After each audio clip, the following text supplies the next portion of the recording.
राजा और उसके 4 मंत्री। बहुत समय पहले की बात है। एक विशाल और समृद्ध राज्य में राजा वीरेंद्र नामक एक बुद्धिमान और न्यायप्रिय शासक शासन करता था। वह अपनी प्रजा से अत्यंत प्रेम करता था और सदैव उनकी भलाई के लिए प्रयत्नशील रहता था। राजा के 4 प्रमुख मंत्री थे, हरिप्रसाद, सोमदत्त, विक्रम और रघुनंदन।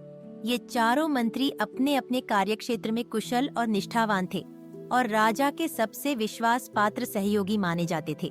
हरिप्रसाद कृषि और व्यापार का विशेषज्ञ था, जो किसानों की समस्याएं हल करता और नई योजनाएं बनाकर राज्य की समृद्धि में योगदान देता था।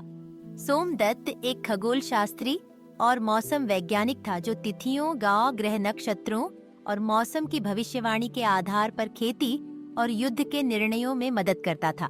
विक्रम राज्य की सेना का सेनापति था, जो अत्यंत बहादुर और अनुशासन प्रिय था तथा रणनीति बनाने में दक्ष था। रघुनंदन न्याय और धर्म के मामलों में निष्णात था। वह राज्य की अदालतों का संचालन करता और राजा को धर्म तथा नीति के मामलों में सलाह देता था। राजा वीरेंद्र अपने चारों मंत्रियों से बहुत प्रसन्न था, परंतु समय के साथ उसने विचार किया कि भविष्य में जब वह राज्य छोड़ देगा तो उसके स्थान पर सबसे योग्य व्यक्ति को उत्तराधिकारी बनाया जाए। इसीलिए यह जानना आवश्यक हो गया कि चारों में सबसे श्रेष्ठ और दूरदर्शी मंत्री कौन है। एक दिन राजा ने चारों मंत्रियों को दरबार में बुलाया और कहा, मैं यह जानना चाहता हूँ कि तुम में से सबसे दूरदर्शी और उपयोगी मंत्री कौन है। इसके लिए मैं एक परीक्षा लेना चाहता हूँ। राजा ने आदेश दिया कि राज्य की उत्तर दिशा में स्थित एक दुर्गम और रहस्यमयी जंगल में जाकर चारों मंत्री अलग अलग मार्गों से कोई ऐसी वस्तु लेकर लौटें जो राज्य के लिए अत्यंत लाभकारी हो। हरिप्रसाद जंगल के पूर्वी भाग में गया। वहां उसे उपजाऊ भूमि मिली, लेकिन लोग खेती नहीं कर रहे थे। उसने ग्रामीणों से संवाद किया और जाना कि सिंचाई के साधनों की कमी है।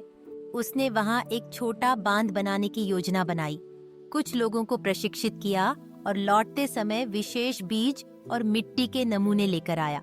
सोमदत्त ने जंगल की ऊंचाई पर पहुंचकर मौसम और खगोलीय घटनाओं का निरीक्षण किया। उसने पाया कि वहां कुछ विशेष पक्षी रहते हैं जो ऋतुओं के बदलाव की भविष्यवाणी कर सकते हैं।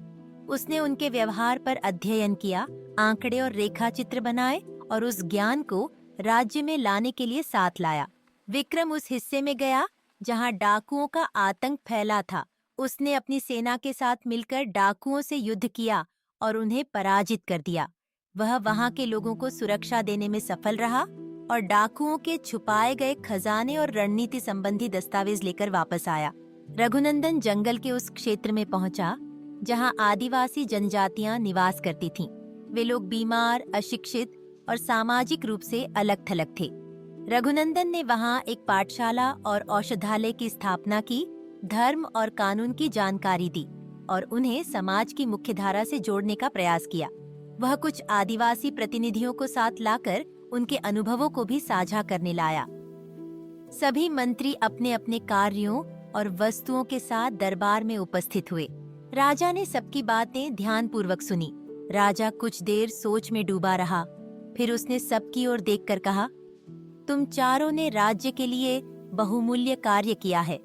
तुम सब योग्य हो, लेकिन यदि मुझे किसी एक को सबसे श्रेष्ठ कहना हो तो वह रघुनंदन है।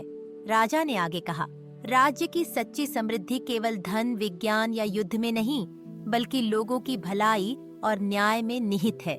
रघुनंदन ने वहां परिवर्तन लाया है जहां सबसे ज्यादा जरूरत थी, मानव मन में। ऐसा परिवर्तन दीर्घकालिक और गहरा होता है।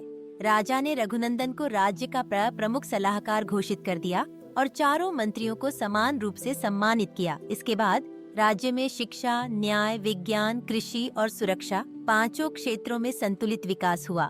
यह कहानी हमें सिखाती है कि केवल बाहरी उपलब्धियां ही नहीं, बल्कि मानवीय संवेदनाएं, न्याय और सेवा का भाव ही सच्चे नेतृत्व की पहचान है।